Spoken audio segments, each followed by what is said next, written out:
Hey guys, tonight we're stepping quietly into a world swallowed by jungle and mystery. You're not in your room anymore. Instead, you're moving slowly through mist, hot, sticky, and humming with the low trill of distant insects. Somewhere ahead, towering above the trees, a staircase of stone rises like a broken fang through the canopy. It doesn't look abandoned yet. Torches flicker, drums echo faintly. You swear you hear chanting. We're not diving into a sudden cataclysm tonight. No flaming skies or crumbling empires in a single day. No, what you're about to wander through is more haunting. A collapse so slow and silent, you might not even notice until it's already claimed the world. And let's be honest, you probably wouldn't have lasted very long. The snakes alone, yikes. So, before you get comfortable, take a moment to like the video and subscribe, but only if you genuinely enjoy what I do here. And while you're at it, drop a comment letting me know where you are listening from and what time it is on your clock right now. Now dim the lights, maybe turn on a fan for that soft background hum, and let's ease into tonight's journey together. You find yourself standing on a narrow path, thick with vines and roots. The air is heavy with moisture, and every step you take squishes softly against the earth. It's early evening in the Peten Basin, somewhere around the year 750 CE, and the Maya lowlands are alive, buzzing with life, ambition, and the hum of civilizations at their peak. Except something is already wrong. You reach the edge of a clearing and your breath catches. Rising before you, majestic and impossibly large, is a pyramid of stone. Steep steps lead up to a flat summit where rituals unfold beneath the open sky. Painted priests, dressed in jaguar skins and hummingbird feathers, raise their hands to the heavens. But the jungle has started to press in again. Ivy creeps up the lower levels. You can't help but notice. A few of the carved glyphs are newer than the rest. Sloppy, rushed, like someone was trying to patch over a crack in the story. You lean in and notice another odd detail. Near the base of the temple is a small platform. On it, a captive kneels. The ritual above proceeds undisturbed. You recognize it now, not a dedication, a sacrifice. Welcome to the late classic Maya. Here the kings are astronomers and god avatars, their rule entwined with celestial order. The cities of Tikal, Calakmul, Karakol, these aren't just urban centers, they're living calendars. Every stone laid aligns with something, a solstice, an eclipse, a Venus cycle. You're walking through architecture that's basically also a giant cosmic spreadsheet. And it's magnificent. But beneath the surface, the pressure is mounting. You notice that even small cities have massive ceremonial centers. That's not normal. It is like if every town in your country suddenly decided to build a replica of the Eiffel Tower out of anxiety. The kings adjure are in an arms race of monument building. Every dynasty wants its stela taller, its tomb deeper, its glyphs more flowery than the last. There's this low-key spiritual flexing going on. My god is stronger than your god, because look at how many slaves I can throw at this pyramid. But there's something else you sense. A ticking, not in the air, but in time. The Maya calendar isn't just practical, it's prophetic. The long count maps millennia, but the smaller Tzolk'in and Harb cycles are layered with ominous meaning. You watch scribes hunched over bark paper, calculating dates that stretch back to mythic time, and others that lurch worryingly close to now. You squint at one tablet that marks the reign of a king whose title means, "He who brings the sky to heal." Sounds impressive, except the last date on his stone. It's blank, chiseled out. Someone didn't want you to know how it ended. As you walk through the residential areas, it hits you. Most people here aren't royal, and they're barely scraping by. Farmers, artisans, traders, they're all pulled into the machine of divine rule. You're reminded of how every second in this world is structured around duty, cycles, and cosmic obligation. The pressure to perform, to keep the heavens in balance, sits like a boulder on their backs. And if the rains don't come next year, no one talks about that. One woman, crouched beside a maize field, pauses to glare up at a darkening sky. Her hands are dirty, her face is tired, and on her wrist, a charm carved in the shape of Chak, the rain god. You can feel her worry like a chill breeze. Back near the temple, a young noble scribbles frantic notes as a priest points at Venus, bright and trembling in the sky. There's a war planned based on its position, which feels like trying to schedule your dentist appointment by reading horoscopes. Still, this world believes. It breathes meaning into stars, blood, and stone. It's beautiful, it's terrifying. And you feel a twinge of something strange, like you're watching a film in reverse, where everything gets more dazzling just before it ends.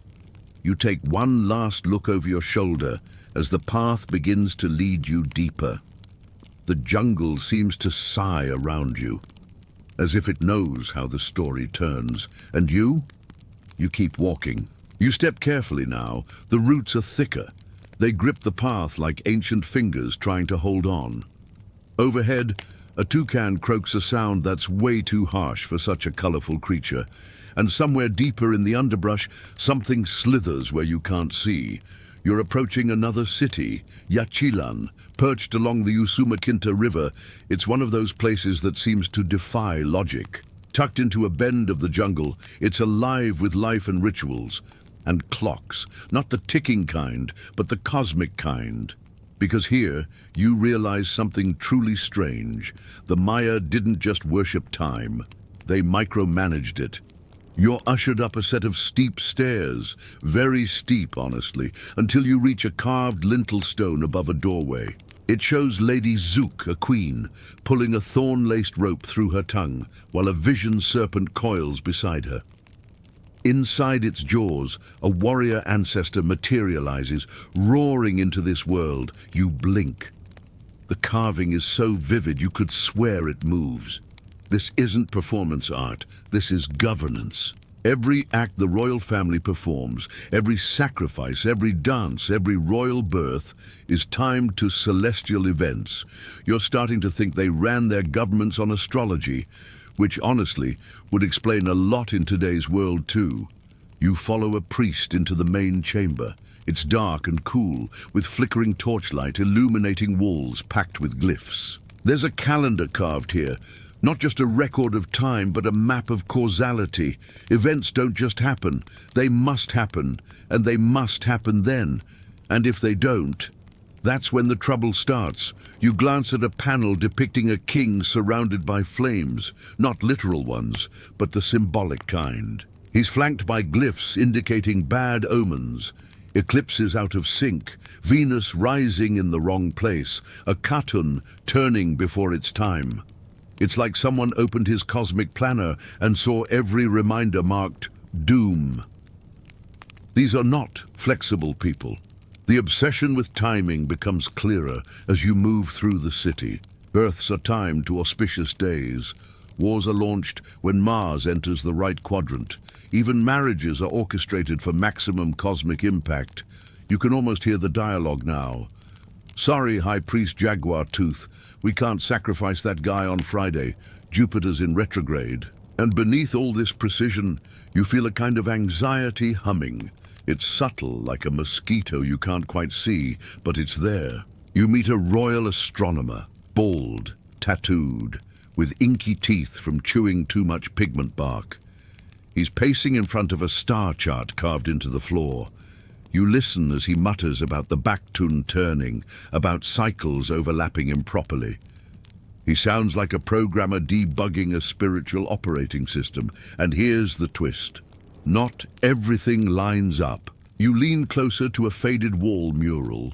One side shows a glorious ascension, a ruler climbing to meet the gods, but the other, a cracked panel, half missing, smudged, a record wiped clean, maybe on purpose.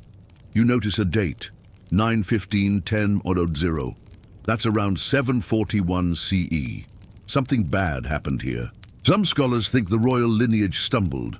Others say there were bad omens, like an eclipse overlapping with Venus's descent. two cosmic red flags colliding. You hear one whisper, "The gods stopped answering." And you realize something unsettling. For all their brilliance, the Maya had built a civilization perched precariously on their belief in order, in the alignment of stars, of kings, of ritual. But what happens when the stars go silent? You leave the chamber with a chill trailing behind you. Outside, the wind has picked up. It swirls leaves in tight little spirals, like the universe itself is laughing at your plans. At the base of another temple, you pass a group of children playing with clay balls painted like planets. They're reenacting the dance of Venus and Mars, laughing, pushing each other around a pretend sun. You smile, but the air still feels heavy. Then something catches your eye. A new stela just erected. The carving is awkward, the glyphs uneven. The artisan was rushed or maybe untrained. It tells the story of a king who wasn't supposed to rule, but did anyway. You run your fingers over the fresh stone. It's warm, almost desperate. Some historians still debate whether these rushed monuments represent political turmoil or a new class of rulers rising from the ashes of the old dynasties. But what's clear is this: the cracks are widening. Even as cities like Yaxchilan try to maintain their ornate choreography of time and power, the jungle is whispering something else, something offbeat. You follow a path back down toward the river, where boats glide silently through the twilight. You see traders bartering cacao beans, obsidian blades, salt, feathers, but you also hear it. Talk of instability, of calendar dates that don't match, of omens out of place. One old merchant mutters, "The Ajor at Dos Pilas was overthrown during a Venus wane." Bad luck, and spits into the river like that'll help. Even time itself seems tired. The firelight from the temples flickers in the corner of your eye as you look back once more. The stone faces on the pyramid watch you go, calm, cold and knowing. They've seen what's coming, you're just catching up. You don't notice it at first. The air shifts subtly. You breathe in and expect the rich, damp scent of a living jungle, but instead, it's dry. Not desert dry, not yet, just less forgiving. The kind of dryness that hides in the soil, sucking at roots in silence.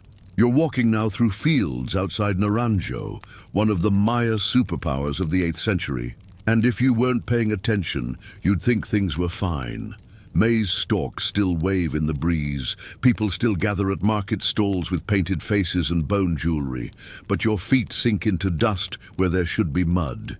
You kneel and run your fingers through the ground. It crumbles too easily. A farmer nearby glances at you, then back at the sky, his brow tight. The rains didn't come last season, and the one before that scattered light wrong.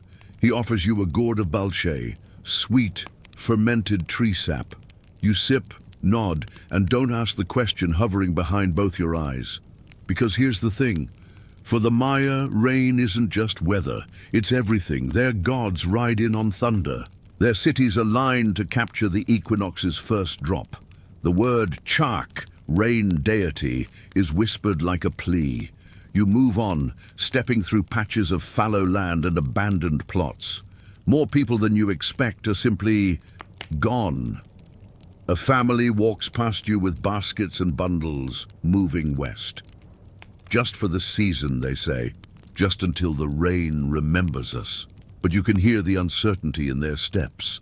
At the city center, preparations are underway for a ceremony. Priests in sky-blue headdresses chant and shake rattles made from turtle shells. Children scatter flowers. A bowl of blood is lifted skyward. You watch, uneasy. This isn't a celebration, it's bargaining. And the gods? Silent. You make your way toward the royal quarter. A carved frieze catches your attention, one of the more beautiful ones. It shows a great ruler seated on a jaguar throne, his hand raised in triumph as clouds swirl behind him. Except now, someone has painted over it. New symbols, awkwardly etched, flames, scythes, drought glyphs. They've overwritten the past with warning signs. You keep walking, this time toward the sacred reservoir. It's ringed with stucco walls and ancient staircases. At the base, you expect to find water, reflections, offerings. Instead, there's only cracked stone and the skull of a bird, sun-bleached and hollow. You're not alone there. A woman sits at the edge, legs dangling over the dry basin. She holds a pottery shard and whispers something into it. You can't make out the words, but you recognize the rhythm. It's a lullaby. You sit beside her for a moment and she tells you how once the lake would rise so high it swallowed the lowest steps.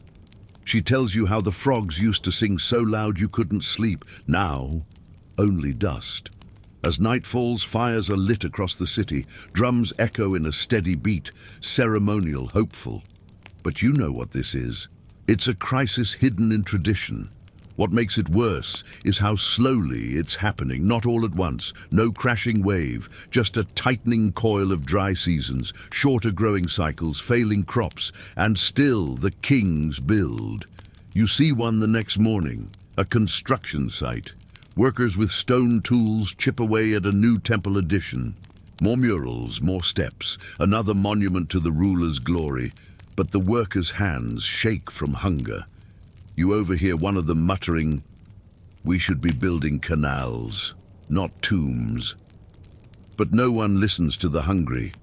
Historians today debate how much of the collapse came from environmental stress like this. Tree ring records, sediment layers, isotopic analysis, they all whisper of cycles of severe drought between 800 and 900 CE. Not once, repeatedly. But what most don't realize is how deeply the drought clashed with the Maya psyche. Because remember, this was a culture where order mattered more than anything. The kings claimed to control the balance of earth and sky. If the rain stopped, what did that say about their power? You return to the city gates and find an old glyph carved into stone, barely legible now. You can make out just a few symbols. A jaw, sky, blood, sky again. Someone scratched a newer message beside it, not in glyphs, just a crude symbol, a droplet above a cracked maize stalk. You stand there staring at it and realize that someone, maybe just one person, tried to make a new kind of record, a new language for a world unraveling. But no one was listening then. Are they now? A child runs past you chasing a dog. She's laughing. Her feet kick up dust as they vanish down the road. You turn back toward the city, wondering how long it will stand. Above you, a cloud tries to form. It curls like a question mark, then fades. You awaken to shouting, not the joyful kind, not celebration or ritual. This is different. Short bursts, sharp commands, the thud of feet on stone. You're in the outskirts of Quirigua now, nestled by the Motagua River, and something is clearly wrong. You push through a crowd gathering along a raised platform. Above, nobles stand watching, silent. Below, two warriors circle each other, one cloaked in jaguar skin, the other in red feathers streaked with soot. Obsidian blades glint at their sides. One misstep, and there will be blood. And there is blood. It's a demonstration, but also a warning. Power has become performative here, and war has slipped from sacred ritual into something darker, less controlled, less choreographed. You scan the crowd. The people watch, but not with awe, with calculation, with fear. Whispers rise behind you. They took captives from Copan again. He was once their ally. They burned his stela. You blink, trying to make sense of it. Copan, one of the jewels of the southern lowlands, used to be Quirigua's overlord. Now, its king, Waxaclajun Uba Kawil, has vanished from the records around 738 CE. 1 year he's the Lord of Kings. The next, beheaded by his own vassal, a reversal no one expected, or maybe everyone did. Because here's what's happening. Alliances are crumbling. Dynasties that once ruled for centuries are toppling in a generation. Vassal states turn on their patrons. Wars flare where trade once flowed. You step into a smaller temple, curious. Inside, carvings show scenes of conquest. Not mythical ones, but real places, real cities, real thrones toppled. The stelae outside bear new names, new rulers, and some are left blank entirely, as if no one dared claim power too loudly. You crouch near a stone bench where two traders speak softly, thinking you can't hear them. The salt roads are dangerous now. They say the route to Calakmul is overrun. Even the cacao caravans have stopped. It's not just war, it's economic collapse, hidden behind parades and plumed helmets. You continue walking and it begins to make sense. The obsession with monuments, the temples that rise higher with each new king, the astronomical precision. They're trying to distract you, or maybe themselves. You stumble into another ceremony, this one in broad daylight. The king, newly crowned, younger than expected, is receiving tribute. Ropes of jade, feathers, jaguar pelts. But look closer. The jade is less pure, the feathers less vibrant. You spot cracks in the ceremonial masks. The show must go on, even as the backstage falls apart. And then you see it, something truly odd. A stela, tilted and half-buried near the rear of the plaza. It depicts a king, yes, but he's not holding the usual scepter or mask. Instead, he's holding a flaming bundle, a city on fire, or maybe a heart. It's unclear. What is clear? It's not a celebration, it's a confession. The glyphs nearby mention something called the Flame War. A campaign with no clear victor, no noble purpose, just smoke, just ruin. Some scholars argue the increase in warfare was strategic, caused by the fight over limited resources in the face of worsening droughts. Others believe it was ideological, as dynasties clashed over cosmic authority. But here's the weird part. Despite the destruction, the Maya never stop building. You find a newly laid foundation being prepared. Young men carry stone blocks under the hot sun, their eyes hollow from weeks of rationed food. The temple will be small but ornate.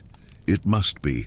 Because if the gods still watch, you don't want them to think you've given up. One mason, barely older than a boy, stops to wipe sweat from his brow. You ask him gently why they're building when the people are starving. He shrugs. If the king falls, the sky falls. You leave the city through a narrow causeway lined with stelae. Each one tells a story, some complete, some scratched out. You pass one where the name glyph has been chipped off completely, erased from history. That's the other side of collapse. It's not always loud. Sometimes it's just silence, vanishing, a name gone from a stone. Ahead, a fire burns in the distance. Smoke rises against the sky like a banner. Another skirmish. Another stolen city. The jungle presses close now. You realize you're not sure where the next city will be, or whether it still stands. You walk faster. The trees thin. You're back in the lowlands, but now the canopy gives way to stone. Not ruins, not yet. You've reached Karakol. Still standing, still proud, still pretending. It's enormous. One of the largest Maya cities ever built. And it's doing everything in its power to hide the unraveling just under the surface. You pass beneath an elaborate archway. Carved glyphs boast of conquests, star alliances, divine bloodlines. The scent of burning copal incense lingers, carried on a wind that somehow smells brittle, like heat without warmth. Everywhere you look, there's building. Temples, causeways, reservoirs. Even as surrounding cities falter, Karakol is in overdrive. You glance at a mural in progress. It shows a king lifting his arms to the heavens, while behind him, commoners labor. It's meant to inspire awe, but the faces of the laborers are too detailed. Their eyes look tired. One of them looks like he's about to walk off the wall entirely. You follow the Sakbe, the white causeway, toward the core of the city, where 3 pyramids rise like teeth. The largest Kana looms high above the rest. You can't help but think it's taller than it needs to be. And that's when it clicks. They're compensating. You climb, slowly, carefully. Halfway up, you pause to catch your breath and look out over the jungle. The city stretches far, farther than most ever see. But there are gaps.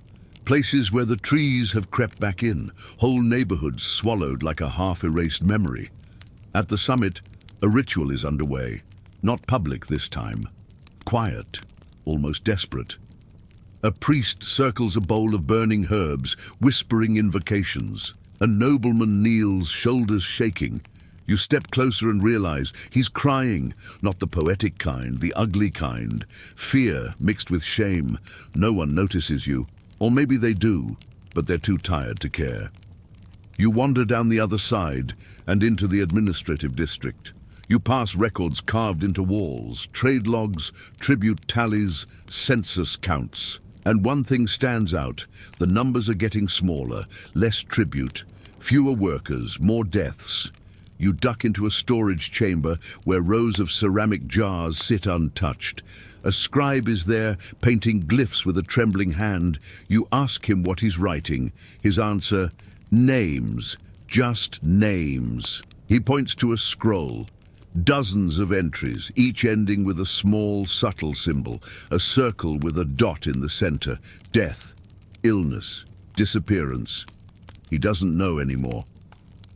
They want the lists to look full, he says, so I fill them. And you realize even record-keeping has become performance. The farther you walk, the more it repeats. Builders building for no one. Priests preaching to shrinking crowds, kings carving their greatness into walls already cracking. You arrive at a ceremonial platform where a new stela is being hoisted into place. It's huge, ornate, covered in fresh glyphs. The date, it reads 9/18/5.0, 0 around 790 CE. The inscription proclaims victory, greatness, divine favor. You squint. Something about the stone looks off. You circle to the back. There, scratched in tiny lines, barely visible, the maize rots, the water dries. Still we carve. It's not a statement. It's a confession, a final flourish in a play no one believes in anymore. And yet the kings don't stop. They can't stop. In Maya belief, divine order must be upheld. The Ajor is a living conduit to the gods. If he falters, if he admits the world is slipping, then the whole universe might collapse with him, so they double down. Temples rise faster, sacrifices become more frequent, calendars stretch into cosmic desperation. You imagine one king staring at the stars, wondering if maybe, just maybe, they made a mistake, but no one says it aloud. You move through the city until dusk. The wind shifts again. This time it brings heat, dry and hard. The reservoirs, once brilliant, reflect little more than the red sky. At the edge of the city, a child draws in the dust with a stick. You watch quietly. She's making a spiral. You ask what it means. She shrugs. My father says it's the rain. It used to spiral down. You sit beside her as the night creeps in. The spiral grows wider, thinner, and then the child walks away, leaving the dust to be carried off by wind. You wake to stillness, not the peaceful kind, the hollow kind, the kind that hums behind your ears and makes you look over your shoulder, even when nothing's there. You're in a village now, not a capital, not a ceremonial center, just an ordinary Maya hamlet, tucked between exhausted cornfields and the rustling sighs of the forest. And for the first time, you're not looking up at temples or listening to speeches. You're listening to the quiet. You walk past homes built from wattle and daub, thatched with palm fronds. Smoke curls from one fire pit. A woman stirs a pot of thin stew with one hand while bouncing a baby on her hip with the other. Her eyes flick toward you. No surprise, no welcome, just a glance. You pass a man weaving hammocks. His fingers work from memory. Behind him, bundles of unspun fiber sit untouched. No trade today. The silence here is not just soundless. It's full of things missing. No bustling market, no ritual procession, no music. Even the dog seems subdued, lying in the shade with ribs too visible and eyes too tired to bark. This is the story no temple ever carved. The story of those who didn't have the luxury of collapsing in stone. You step into a nearby milpa field, or rather, what used to be one.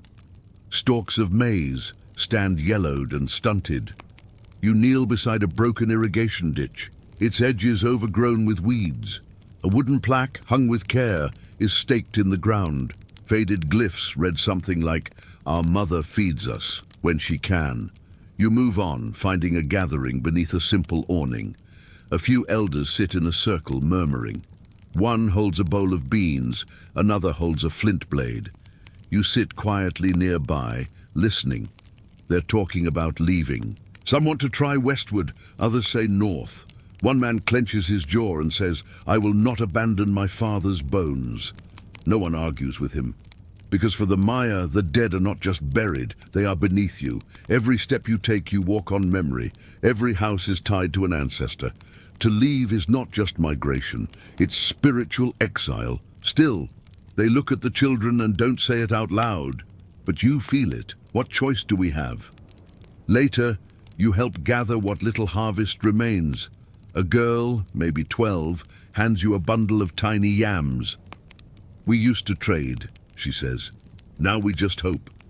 She tells you about a nearby town, abandoned. The people were coughing. Then they stopped. She doesn't know why. You don't either. Historians now debate what else, besides drought and war, may have swept through these regions. Malnutrition, disease, poisoned water, maybe all of it at once. Or maybe just the slow suffocation of systems that forgot the people at the bottom. You sit with her beside a drying stream bed. Her feet kick dust into the water's reflection. She looks up at you and says, "Do you think the gods forgot us?" You don't answer. Nearby, someone tries to cheer the group. A traveling storyteller, worn and thin, performs a tale of hero twins in the underworld. He exaggerates their trickery, his voice rising with theatrical flair. The crowd smiles politely, but the laughter when it comes is soft, faint. You follow him afterward, ask him if he really believes the old stories. He sighs, shrugs, and says, "I tell them so the children remember how to hope. That's all we have now." The next morning, you rise early and walk to a nearby hilltop. From here, you can see the remains of several old causeways, white roads leading to nowhere. Forest has begun to swallow them, vines curling around the edges, pulling the past back down into roots. You imagine what it was like a generation ago. Traders pouring in with cacao and salt, music echoing across the fields, smoke from feasts rising into blue skies. Now, you hear wind and the slow creak of empty hammocks. You trace one of the causeways with your foot and find a curious carving in the stone, a small spiral, not unlike the one you saw days ago. Only this one's upside down. No glyphs, no names, just a swirl, spiraling inward. Some researchers say the Maya commoners may have begun to abandon their faith in divine kings at this point, slowly, quietly. They didn't revolt with fire. They just stopped coming to the ceremonies, stopped bringing tribute, stopped building, stopped believing. You look back at the village. Smoke still rises, children still play. But there's something different now. The story isn't being written in stone anymore. It's being whispered, and stone will last. But whispers, they fade. You find yourself in darkness, not night, a cave. The entrance behind you is little more than a crack in the hillside, swallowed by vines and thyme. You had to crawl to get inside. Now the air is cold and damp. Water drips from above, steady as a heartbeat. Drip, drip, drip. You're deep beneath the earth now, beneath temples and palaces, beneath even the forgotten homes. And here, in the cool breath of the underworld, the Maya whispered their most desperate questions. You strike a small torch and hold it up. The walls glisten, not just with moisture, but with carvings. Faint, delicate, done in haste.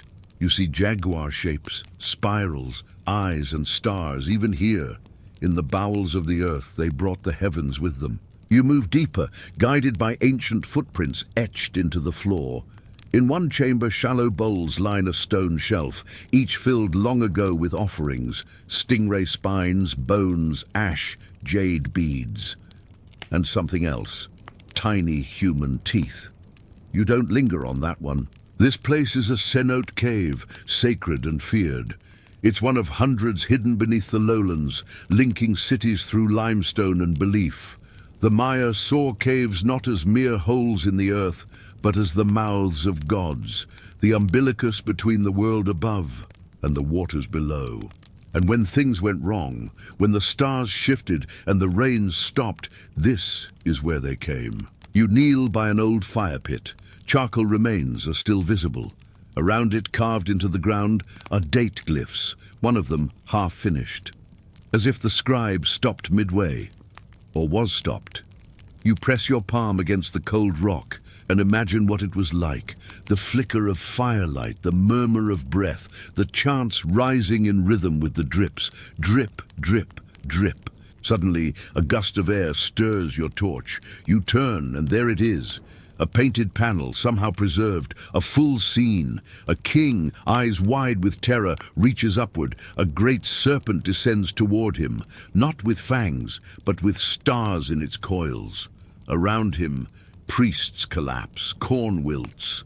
The glyph for sky is scratched and blurred. You stare, breathless. This isn't a celebration of power. It's an admission of error. You leave the chamber, squeezing through a narrow stone throat that opens into a smaller grotto. Here, stalactites drip into a sacred pool. You crouch beside the water, peer down, and see movement. Not a spirit, just your reflection. But still, it doesn't feel alone. You toss in a jade bead from your pocket. Just a simple gift. The surface ripples once, then stills. The Maya believed the gods of water, Chak, the rainmaker, lived in these depths. When they grew silent, the people didn't give up. They descended. They climbed into the gods' mouths and begged. That's what you're seeing here. Faith under pressure, ritual in retreat. You return to the surface later that day, blinking in the sunlight like someone waking from a long sleep. But the world above feels changed, or maybe you do. Because now, as you look at the temples rising in the distance, you know what lies below them. You know what was offered, what was whispered, what was sacrificed, and yet the skies remain clear. No clouds, no rain. You meet a farmer along the path. He's hunched over, hauling a jug of water from a distant well. You mention the cave. He nods solemnly. They left prayers there, he says, but the gods had already turned away. You walk together for a time, saying nothing more. Eventually, he peels off toward a hill where his crops are failing. You continue forward, following the stars again. But now, they feel colder. Some historians say the Maya collapse was fueled in part by a breakdown of belief, not just in kings, but in the calendar, in ritual itself. The signs still worked, the math still added up, but the outcomes didn't match. Like trying to follow a GPS while the road disappears. Still, they kept watching the skies. And tonight, as darkness settles and you lie beneath a canopy of stars, one burns especially bright. Venus, the morning star. Or in times of war, the harbinger. The silence is back, but this time it's different. You're walking through the city of Copan now, or rather, what's left of it. And what's left is eerie, not rubble, not ruins in the dramatic sense. It's untouched, as if everyone just got up and walked away. You step into the central plaza. It's vast, empty. The sun bakes the limestone. No incense smoke. No traders, no chants. The breeze carries only the soft hiss of insects hiding in the shade. You walk alone through a space once filled with thousands. On one side stands Temple 11, still tall, still proud. You climb the steps out of instinct. From the top, the jungle stretches to the horizon like an ocean, slow and green and swallowing. Below, stelae rise like frozen sentinels. You count 9 from here. Some are pristine, kings carved in crisp geometric perfection, others weathered or unfinished. You descend again and examine one closely. The glyphs are cut short. A date begins, 917, 10.00, but the next glyph is just a line, no name, no event, just silence. A nearby platform bears a carving of a king sitting cross-legged, eyes closed, hands raised. A scroll of speech flows from his mouth as if he's mid-prayer. But something's wrong. The scroll doesn't end in glyphs. It ends in a spiral. Not one that signifies language. One that dissolves. You make your way to the residential quarters. Homes still stand, many intact. Pots sit on shelves. A spindle leans beside an empty hammock. You find half a mural in a hallway. A woman weaving, children laughing. Then the paint just stops. The wall is smooth beyond that point. Blank. Not because it was erased, but because it was never finished. You keep moving. In the ball court, vines drape from the stone hoops. You run your hand along the walls and find a smear of red pigment.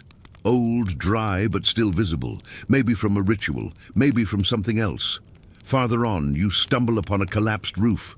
Under it, bones. Dozens, not buried with honor, not posed in ceremony, just piled. Some still wear jewelry, others hold nothing. Whatever happened here, it wasn't war. It was abandonment, sudden but quiet. Historians still argue about what led to the fall of Copan. Overpopulation, exhausted soil, class resentment, disease. Maybe all of it, maybe none.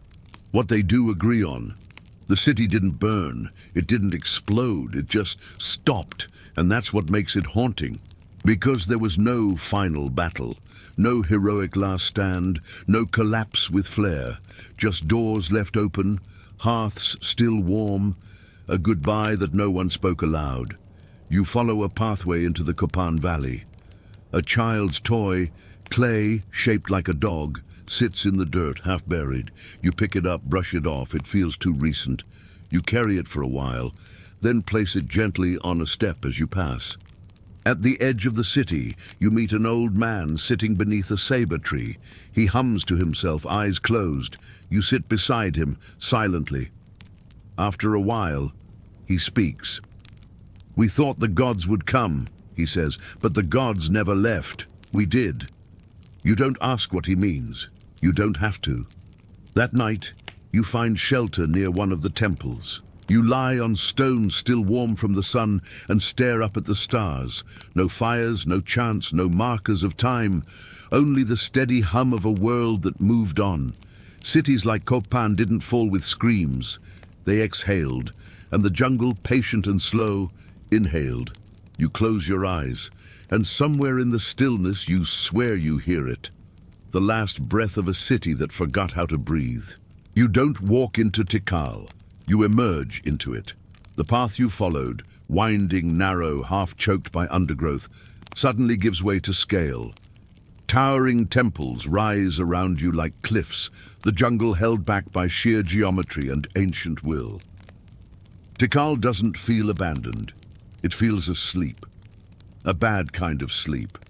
One you don't wake from. You step onto a wide plaza where sunlight pours in thick golden beams. For a moment it's easy to imagine this place in its prime. You can almost hear drums, flutes, the rhythmic stomp of dancers' feet pounding like thunder across the stone. But those sounds don't come, only birds now. And the ghosts. You descend a staircase into what was once the heart of the empire, Tikal's ceremonial core. Stone masks leer at you from temple facades. Their eyes are gouged, not by time, by human hands. Someone didn't want these gods watching anymore.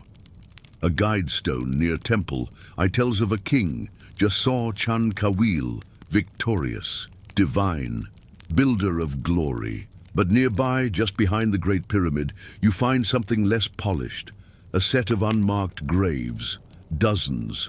No inscriptions, no offerings, just hurried burials, shallow, wrong. Some of the bones are broken. You sit in the grass, heart beating slow, and ask yourself what happened here. You already know the broad strokes. Tikal was powerful. Tikal was feared. And then it wasn't. The collapse wasn't dramatic. It was layered. You rise and head toward the residential zones. The homes here were once bustling. The elite lived on raised platforms, their status visible in every carved lintel, every painted wall. Now the walls are blank. One house still bears a single glyph etched above the door. It means stillness. You step inside. Dust, a broken plate, the remains of a shrine. In the corner, a small pile of shells. You touch one. It crumbles. Outside, you pass a well that's run dry. The basin is cracked. A frog skeleton sits inside, curled like punctuation. You glance down and think, even the rain left us. You make your way to the North Acropolis, once the ceremonial brain of the city. Its levels rise in precise tiers, each home to tombs and stelae.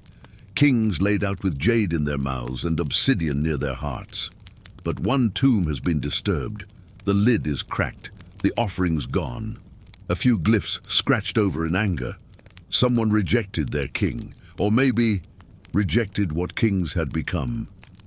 The whispers of war have reached even here. You hear faint echoes. Talk of Caracol's invasion decades ago, the battles that left Tikal reeling. The victory came later, yes, but the damage was already done. A monument in the courtyard tries to proclaim resurgence. The king returns, Tikal restored. But there's moss growing across his face now. He looks like he's melting. You pass a group of children playing with sticks, not reenacting battles, not mimicking gods, just digging. One of them unearths a broken bowl and holds it high. A girl says, "That's where the ghosts live." You believe her. The sun begins to set as you climb Temple Wall, the tallest of them all. From the summit, you see the forest stretch out like an ocean, green, endless, patient. The skyline is broken by pyramids, poking through like islands. You're high enough to catch the breeze. It smells of dust and leaves, and something else. Memory. From up here, the city feels eternal, but you know it's not. Because beneath the stone, beneath the thrones and gods and names lie bones, piled deep, piled long. Some kings were buried with honor, others were buried with shame, and some weren't buried at all. You rest at the top as the sun dips behind the horizon. The world turns orange, then violet, then black. The stars come out. Venus shines again. You whisper to yourself, to no one. How many prayers were sent into the sky? And more quietly, how many were answered? No one responds, only the wind, only the stillness. The jungle path coils like a thought you can't finish. You've left the temples behind for now, left Tikal's silent towers and Kopan's hollow plazas. And as you move deeper into the thicket, past birdsong and vine-slick roots, it dawns. On you, this isn't about a moment, it's about a pattern. You're walking through the timeline now, not just across geography, but through years, stacked like sediment. Each step takes you closer to the late classic's last breath, but there's no single cliff edge, no drop-off, just a slow descent. You arrive at a modest city, one without the grandeur of Palanque or the sprawling reach of Calakmul. But here, too, the signs are the same. A half-finished stela, tools still nearby, a court with no hoop, a plaza swept clean but empty. You pause at a mural, faded but clear enough. It depicts farmers offering maize to a seated Ajor. But look closer, the maize is wilted, the people's backs are bent, and the Ajor is looking away. That's what it feels like now, like no one's making eye contact with reality. You find a codex fragment, rare, charred at the edges. It speaks of celestial cycles as if they still mattered, as if the gods were still watching. You imagine the scribe's hand shaking as they inked it. Did they still believe? You sit near a reservoir, dry and cracked. You try to picture it full. Try to imagine the crowd gathered for ceremonies, the reflection of torchlight flickering across the surface. Now there are only birds pecking at the clay. Some cities hold on longer than others. Uxmal, in the Puke region, still builds grand halls and intricate stone mosaics well into the 10th century. Chichen Itza begins its rise in the northern Yucatan as others fade. But something has changed. It's like watching theater troupes rotate while the script grows thinner. The masks still shine, the drums still beat, but the soul of the performance? It's not really there anymore. And this is where it gets strange. Because, for nearly 100 years, many Maya cities don't collapse. They linger, like a candle that flares brighter before it gutters out. You pass through the remnants of a newer city. The buildings are blockier, the art more chaotic. One glyph panel shows a serpent devouring itself. Another depicts the moon goddess crying. Not metaphorically, literally. Teardrops carved down her cheeks. Someone chiseled this after dark, you think. After the priests had gone to bed, after the last prayer failed, you stop at a village built on top of older ruins. The stones don't match.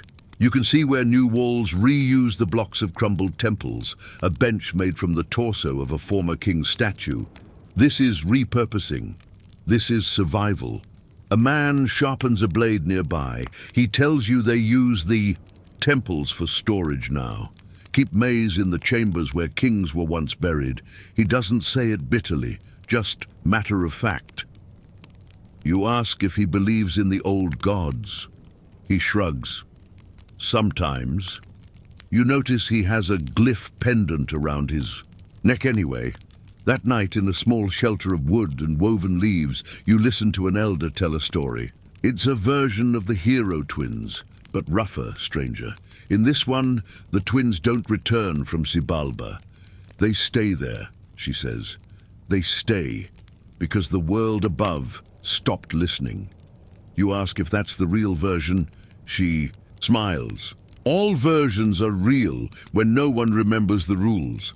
That sticks with you, because here, at the tail end of an era, there are no clear rules. Cities are not falling all at once. Some are reborn, some vanish without a trace, some pretend nothing's wrong, polishing steely while the streets grow quiet. It's not apocalypse, it's erosion, not of stone, of certainty, and that, you realize, is the slowest collapse of all. You sleep near the edge of a dried field. The stars are clear, the moon full, and as you close your eyes, you hear what sounds like whispering, faint, rhythmic.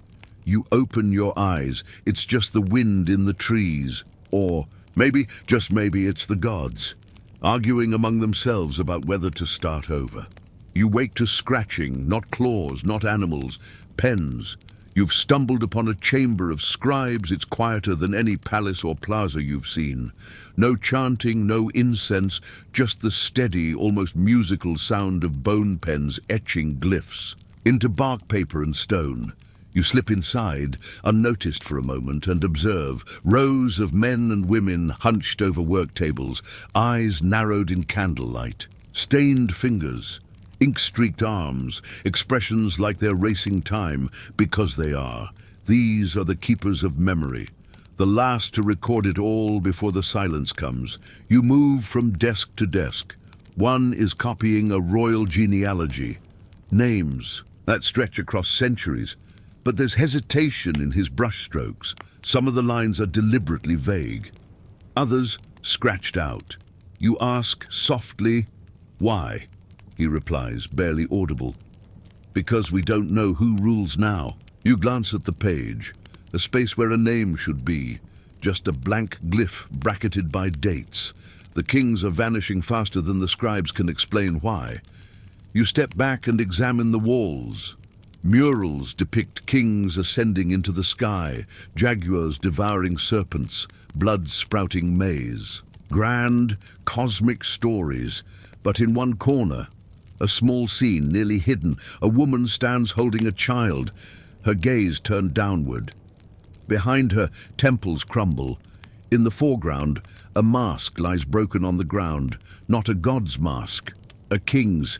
You feel a chill. Like someone left a door open between past and present. A scholar near the back invites you to sit beside her. She's older, eyes rimmed with red. She hands you a folded codex and says, "This is what we're arguing about." You open it. It's not just history, it's contradiction. One page says a war ended in victory. Another says it ended in betrayal. A third refuses to name the outcome at all. You look at her. She nods slowly. We're writing stories on shifting ground. She explains. The scribes are not just chronicling events. They're choosing what kind of ending their world deserves. Do they write the collapse as failure? As punishment from the gods, as a noble decline, or as transformation? And here's the hard part. No one agrees. Some cling to divine right, others to pragmatism. A few are inventing new gods altogether. You're witnessing a civilization trying to narrate its own undoing in real time, and failing, or maybe redefining. You leave the chamber, but not before spotting one last tablet, half finished. Just one sentence carved. The cycle turns, but not like before. You walk outside into dim sunlight. The clouds have thickened again. A distant rumble of thunder, not a storm, just the sky clearing its throat. You follow a path to an overgrown stela garden. It's quiet, too quiet. Each monument here tells a different version of events. One says the king ascended to the heavens. Another says he fled north. A third shows his likeness melting into corn, returning to the soil. You run your fingers across one weathered glyph that repeats the word chok, child, youth, sprout. It could mean hope, or it could mean inexperience, or maybe both. Scholars today still debate what these conflicting records mean. Were the Maya fracturing ideologically? Were the scribes themselves dissenting? Or were they simply outpaced by chaos? You don't know, but you do know this. History isn't written by the winners. It's written by those who stay awake long enough to write it down. That night, as you lay beneath a canopy of dark leaves, your dreams are filled with pages, curling, fluttering, burning, regrowing, glyphs rearranging themselves, and one phrase echoing over and over. They tried to remember, but memory too can disappear. The water is black, not from pollution or depth, but from memory. You're standing at the edge of a cenote now, a sacred sinkhole surrounded by twisted roots and thick jungle breath. It shimmers like obsidian beneath the moonlight, and you're not alone. Offerings litter the rim, fresh ones. Shell beads, bird feathers, scraps of red cloth weighted with stones. Someone was here recently, maybe still is. You kneel beside the water, peer down, and see faces, not real ones. Reflections, fragments of skulls beneath the surface, staring back from centuries past. Gold glints from a submerged ear ornament. A child's femur rests on the slope of a mossy stone. You've arrived at a place where desperation and devotion were indistinguishable. The Maya believed cenotes were portals, mouths of the gods, wells between worlds. When the rain stopped, when the fields cracked open, when the temples echoed only with silence, this is where they turned, not out of tradition, out of necessity. You dip your fingers into the water. It's colder than expected, still. Too still. Historian once called these cenotes vertical altars. You can see why. This isn't just sacrifice, it's surrender. You sit back on your heels and look around. The surrounding walls bear carvings, small, intimate ones. Hands, swirls, a woman's face crying, mouth open in silent chant. These weren't made by kings. They were made by everyone else. You walk the circumference of the cenote and find a fallen stela nearby. Unlike the polished monuments of city centers, this one is jagged, rough, and anonymous. The glyphs say, "She gave her necklace, he gave his blood. The gods did not answer." You continue walking and find stairs leading down into a ceremonial chamber, low ceiling, humid. Your torch sputters as you descend, illuminating red paint along the walls, lines that spiral inward. A priest once stood here, maybe many. You picture him, arms raised, voice cracking from hours of chant. He held jade above the water, asked for rain, for life, for mercy, and the pool remained black. Somewhere deep in the chamber, you find baskets of bones, not stacked, arranged, children, youths. the smallest, no larger than your arm. This isn't a story the monuments tell. This is what people did when everything else failed. And yet, the strange part is, there's no bitterness in the carvings, no signs of rage. The Maya weren't punishing the gods, they were reminding them. That's what the offerings were. Not payment, but memory. Look at us. Don't forget us. Even now. Centuries later, the feeling lingers. The cenote hums beneath your feet. Not literally, but in your spine. The kind of feeling you get when someone is watching or when someone should be. You sit near the edge as the night deepens. And in the quiet, something shifts. You begin to hear. Not voices, not clearly, but rhythms, patterns. A drumbeat buried under the earth. A chant woven into dripping water. The memory of ritual, echoing like a dream long after waking. You whisper into the dark. Are you still listening? No answer, only the faintest ripple across the water. When you leave the cenote, the jungle seems different. Not menacing, not even sad, just tired. But in the branches above, a bird calls out, a long, low trill. Another answers, and then silence again. Even now, the land breathes. Even now, it waits. You turn back one last time, and the cenote reflects nothing. Only sky, only stars, only that strange, quiet ache of a people who gave everything they had, just to be heard. It begins with green, not just plants, walls of green. You push through vines thicker than your wrist. Ferns unroll beside you like sleeping tongues. Somewhere above, howler monkeys bark their strange, thunderous cries. But beneath your feet, stone. You kneel, brush away moss, and reveal a carved edge, perfectly straight, geometric, not a rock, a roof. You're walking on a building now. The jungle has taken back a city, and it has no intention of giving it up. This isn't a ruin you've been led to. This is one you've stumbled into, an unnamed site, unknown or forgotten, halfway reabsorbed into the forest that was once pushed away. Roots crack doorways. Trunks twist through plazas. Lianas droop from broken lintels like ancient spiderwebs. Everywhere, life grows from death. You step into a half-collapsed chamber.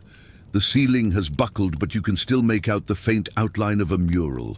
A king sits on a throne, being ignored. His people turn away, walking into trees. You blink. It's not a scene you've seen before.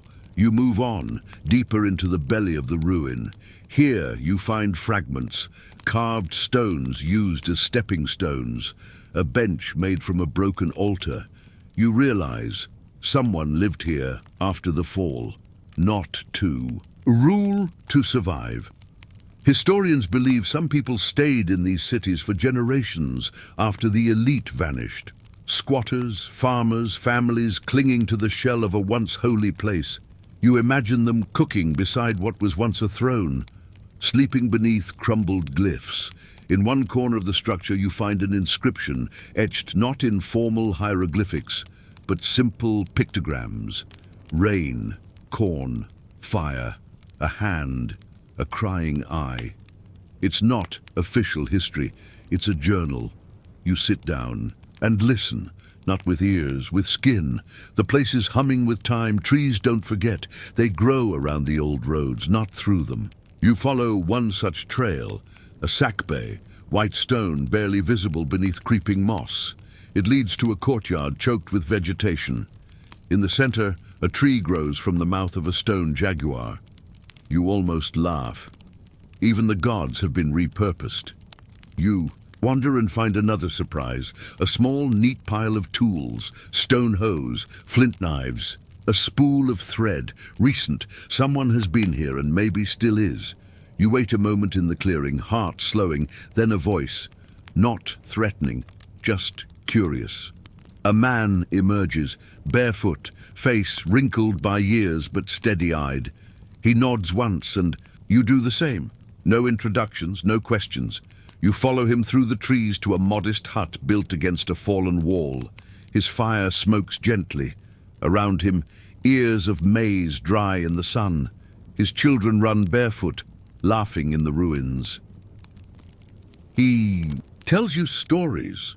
His grandmother remembered the stories her grandmother told. The names of cities no longer spoken.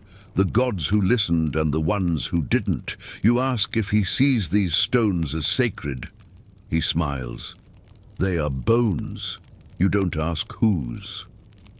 That evening, as the sun dips behind the jungle canopy, the ruins glow golden. You sit on a step that once led to a shrine. A lizard watches you from a crack in the wall.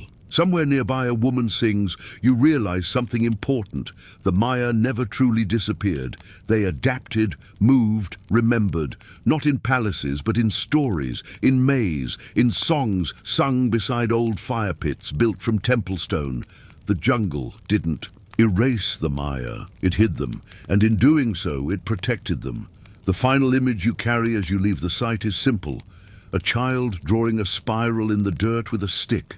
You smile. You've seen that spiral before. You're walking under a sky filled with signals, not divine ones, not glyphs, satellites, invisible above you, mapping every wrinkle of the jungle from orbit. It's the present now, or at least closer to it. You've stepped out of the overgrowth, out of the crumbling cities and quiet cenotes, and into the age of rediscovery. But it doesn't feel like progress. It feels like excavation. You arrive at a modern dig site. Tents, laptops, buckets of dirt neatly labeled with tags like structure. B6, subfloor and burial, nut 27, maxilla with jade inlay. A generator hums softly in the background, and everywhere people digging, not to build, to understand. One archaeologist offers you a tablet. On the screen, LIDAR scans, those laser images that peel away trees like layers of skin, revealing forgotten cities beneath the canopy. You stare. It's enormous, entire networks of roads, grids of buildings, causeways, temples, reservoirs, all previously invisible. You blink, disoriented. You've been wandering through what you thought were isolated cities. But this is a civilization on a scale you never imagined. You hand the tablet back slowly, your thoughts spiraling. How many people lived here? How many names were never carved in stone? How many stories have we overwritten with guesses? You wander through the camp. A researcher explains how droughts coincided with political fragmentation, how soil samples reveal cycles of famine, how isotope analyses from bones show widespread nutritional stress. It's all very scientific, but no one talks about the child's toy by the temple or the woman singing in the ruins. Those things don't carbon date well. You sit at the edge of a trench and look down at the bones of someone who once looked at the same sky as you. They've been labeled, catalogued. But you wonder who they were, a potter, a priest, just someone who liked to climb trees. Somewhere nearby, a team carefully lifts a jade pendant from the soil. It gleams like it was lost yesterday. You whisper to yourself, what were you trying to say? And for a moment you swear. It glows warmer. That evening you're invited to a small gathering. The researchers step back, letting modern Maya from nearby communities lead a ceremony. It's simple. No blood, no towering altars, just offerings of maize, cacao, flowers, and whispered prayers in a language as old as the stones. You notice something striking.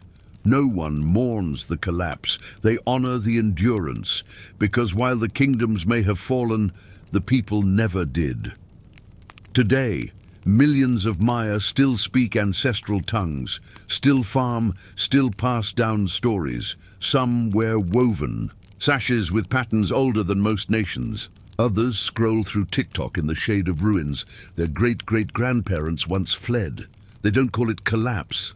They call it continuity. And you realize the fire never went out. It just moved from cities to villages, from monuments to memories, from stone to breath. As the ceremony ends, a boy hands you a corn husk shaped like a hummingbird. You ask what it means. He shrugs. I don't know. My uncle says it keeps the wind from forgetting us. You keep it. That night, you camp under the stars again. The same stars the Maya watched, measured, carved into temples. Venus still shines, so does Mars, and Jupiter. You wonder what messages they're sending now. Above you, satellites trace arcs across the sky. Below, roots wrap slowly around the bones of kings, and in between, you listening, always listening. You return to the fire, not a city this time, not a ruin, just a modest flame crackling in the night. You're seated on a low stone beside it, wrapped in a woven blanket left by someone who knew the air would turn cold before dawn.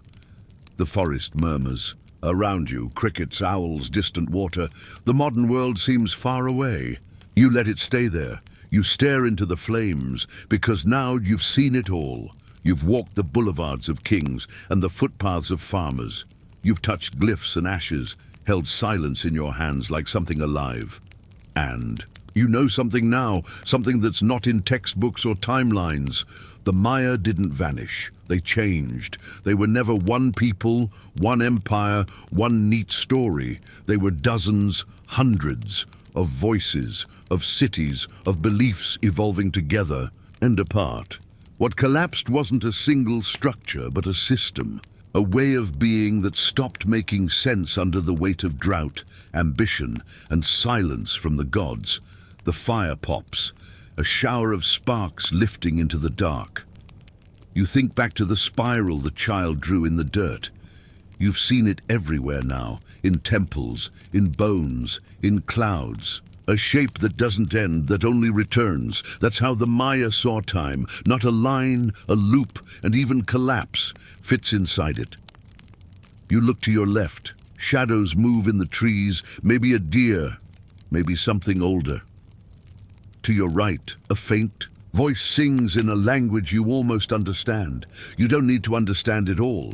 You've learned that history doesn't always explain itself. Sometimes it hums. Sometimes it fades, sometimes it hides under moss and waits. You take out the hummingbird the boy gave you. You hold it in your palm, a symbol of memory, of motion, of hope, too quick for easy capture, and it hits you gently.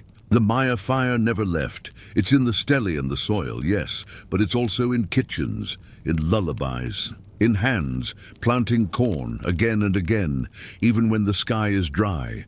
You lean back and breathe slowly. The world dims, not the fire, just you. Your muscles soften, your eyelids grow heavier. The stars spin slowly overhead, just as they did for the kings and the scribes and the mothers waiting by the cenote. You can feel them now, all of them. They're not gone, they're just quieter. The jungle hums, the sky flickers, and the spiral turns. Sleep now. Let the last sparks drift skyward. Let the gods take their time. Let the stories rest. You did well to listen. You always do. Sweet dreams.